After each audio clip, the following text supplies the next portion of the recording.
Hello students. आज हम पढ़ेंगे कोऑपरेटिव सोसाइटी, सहकारी संगठन। ये हमारे फॉर्म्स ऑफ बिजनेस ऑर्गेनाइजेशन का एक पार्ट है, एक पॉइंट है कि हमारी किस तरीके की बिज़नेस होती है। तो हम कोऑपरेटिव ऑर्गेनाइजेशंस के अकॉर्डिंग भी बिज़नेस को कर सकते हैं। अब कोऑपरेटिव बिज़नेस के हिसाब से कैसे कर सकते हैं? तो cooperative organisation is a society which has its objective for the promotion of economic interest of its members in accordance with the cooperative principle। Hindi में इसे कहते हैं सहकारी संगठन।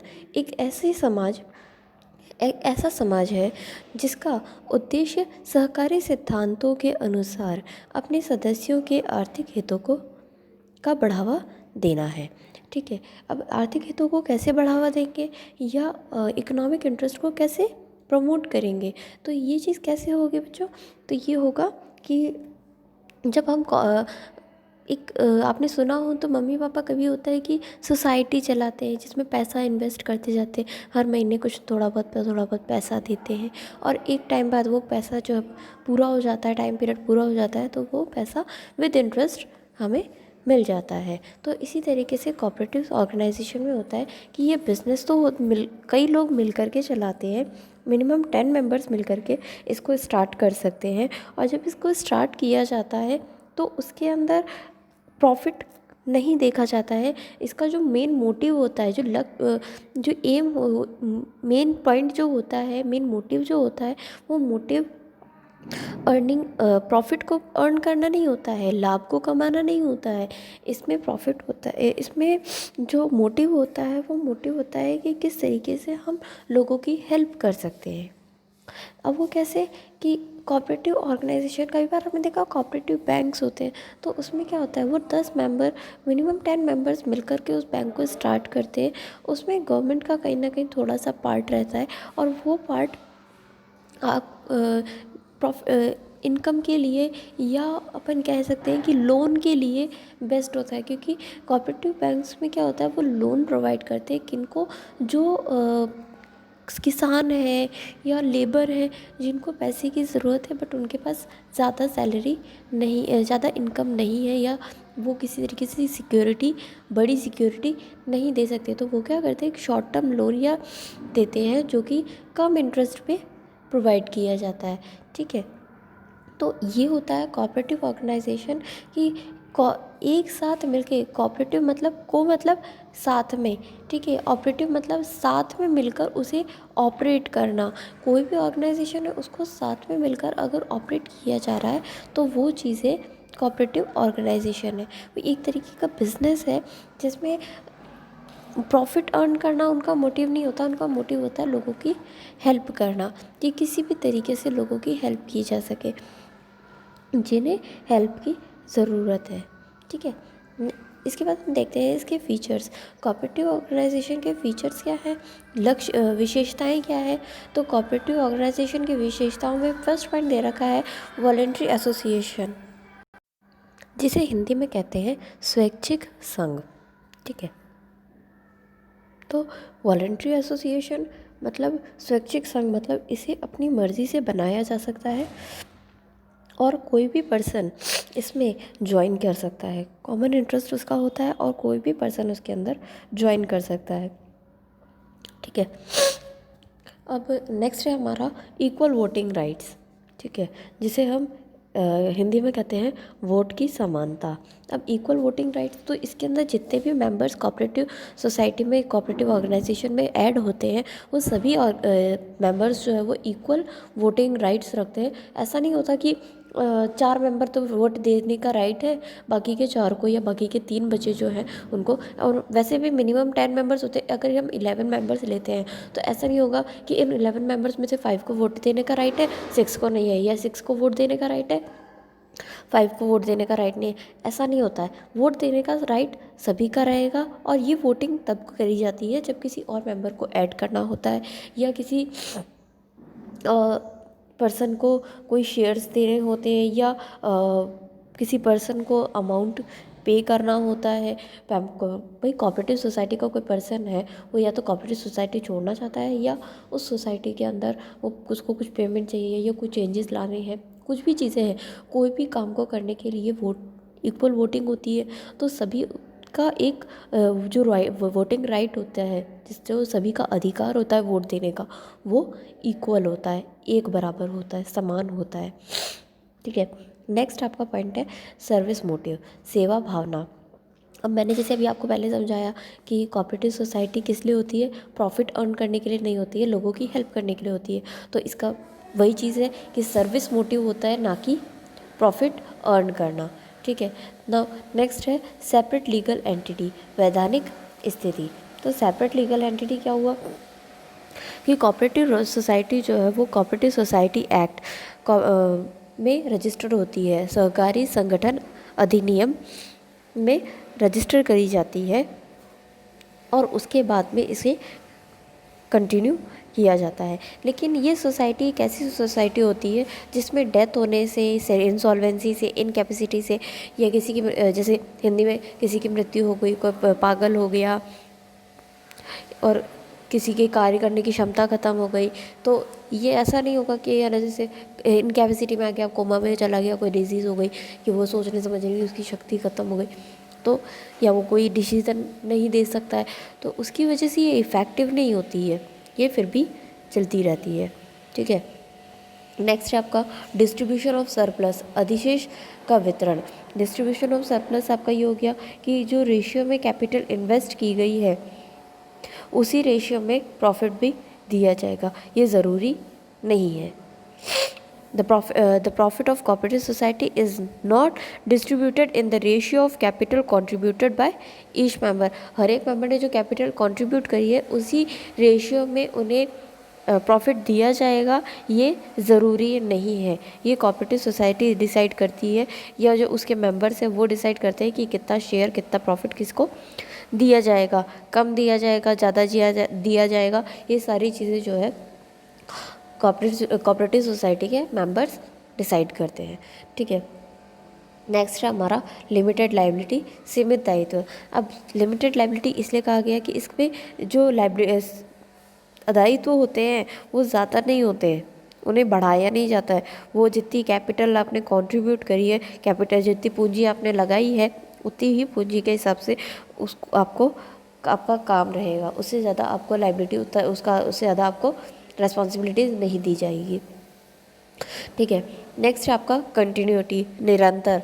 अब निरंतरता होती है, कोई भी सोसाइटी है, अभी जैसे हमने पहले पढ़ा था सोल प्रोप्राइटरशिप है, पार्टनरशिप है, तो इसमें क्या था, पार्टनरशिप कंटिन्यू चलती रहती है। सोल प्रोप्राइटर जो है वो आपकी मर्जी होगी तब आप चलाओगे, आपकी मर्जी होगी तब आप बंद कर दोगे। तो इसी तरीके से कोऑपरेटिव सोसाइटी है, कोऑपरेटिव सोसाइटी कंटिन्यू चलती रहती है, लोग जुड़ते रहते हैं, निकलते रहते हैं, जुड़ते रहते हैं, कम होते रहते हैं, जुड़ते रहते हैं, कम होते रहते हैं। तो ये बंद नहीं होती, रुकती नहीं है, कंटिन्यूली चलती रहती है। जैसे हमने बिज़नेस में भी समझा था कि बिज़नेस क्या होता है, बिज़नेस कंटिन्यू प्रोसेस रहता है, कि वो जो डेली प्रोसेस जिस चीज़ का किया जा रहा है, जो डेली एक्टिविटीज़ करी जा रही है, वो एक्टिविटीज़ डेली वाली जो है वो बिज़नेस कहलाती है। ठीक है। तो ये था हमारा cooperative society organisation, cooperative organisation. ठीक है। अब हम इसके बाद पढ़ेंगे हमारा जॉइंट स्टॉक कंपनी। ठीक है।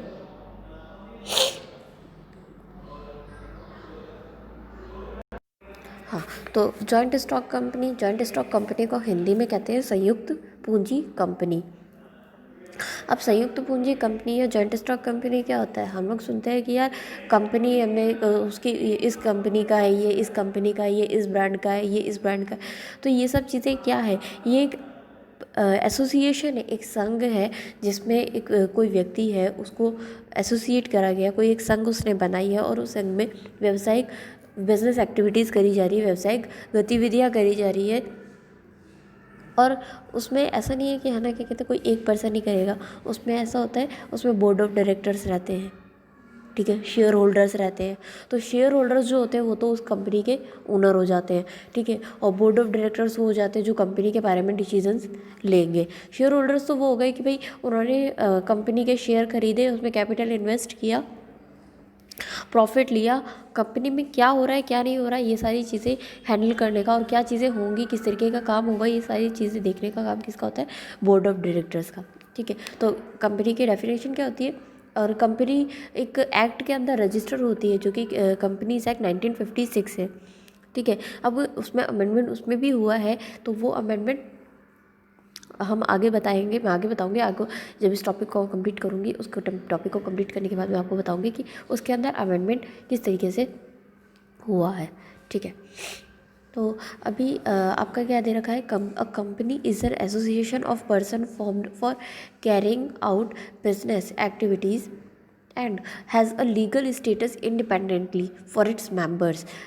A company can be described as an artificial person having a separate legal entity, perpetual succession and a common seal. Hindi में एक कंपनी व्यक्तियों के एक कंपनी व्यक्तियों का एक संघ है, व्यावसायिक गतिविधियों को अंजाम देने के लिए गठित और इसके सदस्यों से स्वतंत्र कानूनी स्थिति है।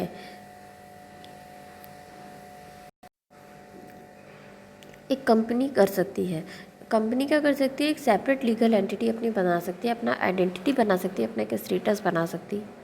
ठीक है, एक अलग कानूनी इकाई होने वाले एक कृत्रिम व्यक्ति के रूप में वर्णित किया जा सकता है। उत्तराधिकारी भी हो सकता है उसमें उसमें एक मोहर भी होती है जो आम मोहर कहलाती है। मोहर क्या हो गया, कॉमन सील। ठीक है, अब कृत्रिम व्यक्ति क्या हो गया, आर्टिफिशियल पर्सन। उत्तराधिकारी क्या हो गया, परपेचुअल सक्सेशन।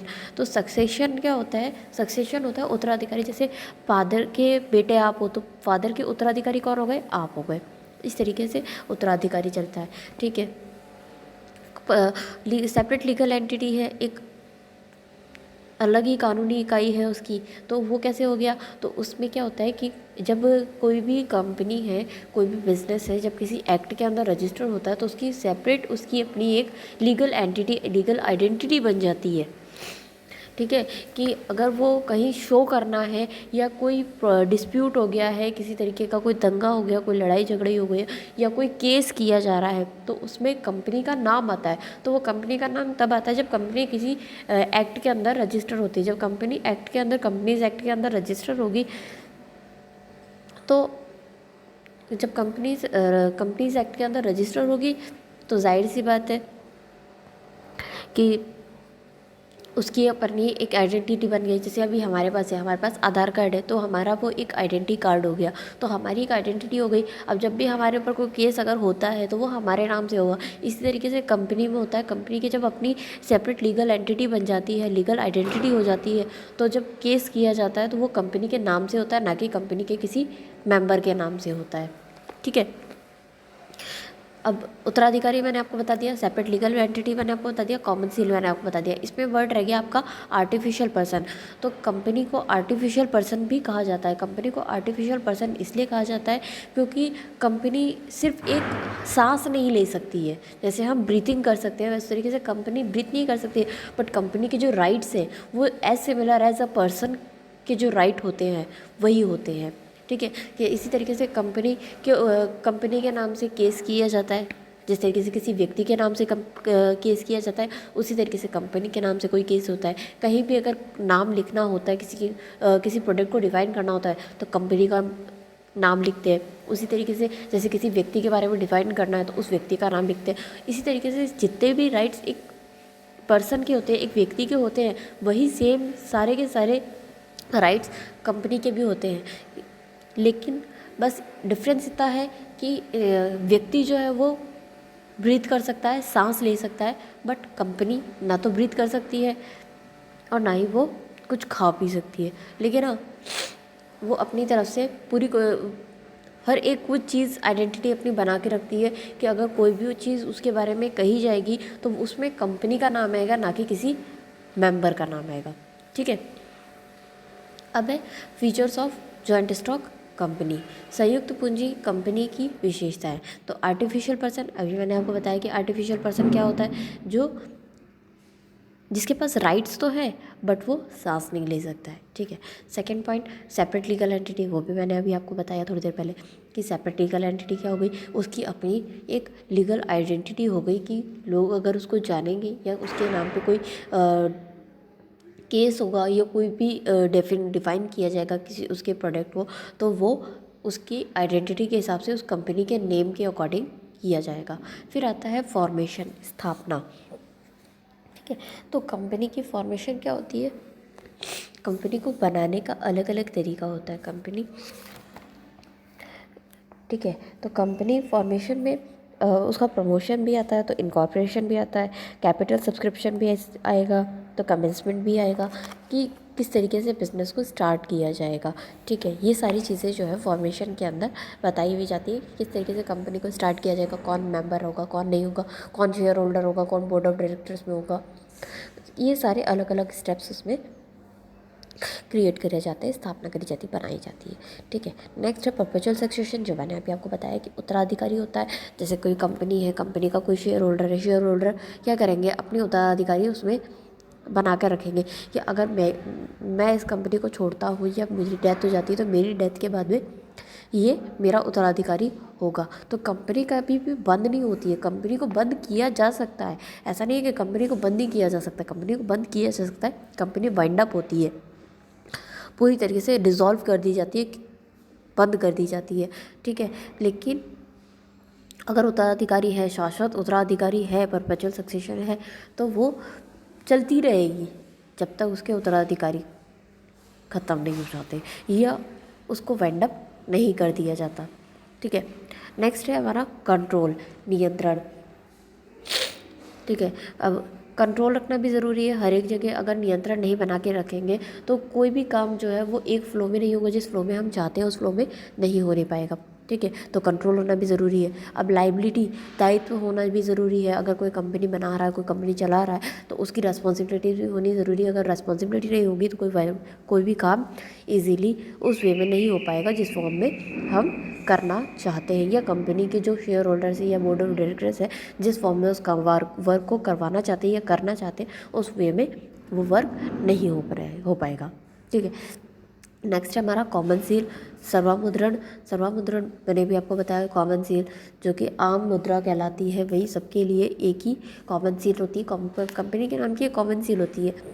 बाकी की जो रहती है सील्स वो बात अलग है, लेकिन कंपनी के कॉमन सील होती है जो हर एक पेपर पे, हर एक डॉक्यूमेंट पे लगनी ज़रूरी होती है। अगर कंपनी की सील डॉक्यूमेंट पर नहीं लगी है तो वो डॉक्यूमेंट उस कंपनी का है या नहीं, इसको श्योरिटी नहीं दी जा सकती है, ठीक है।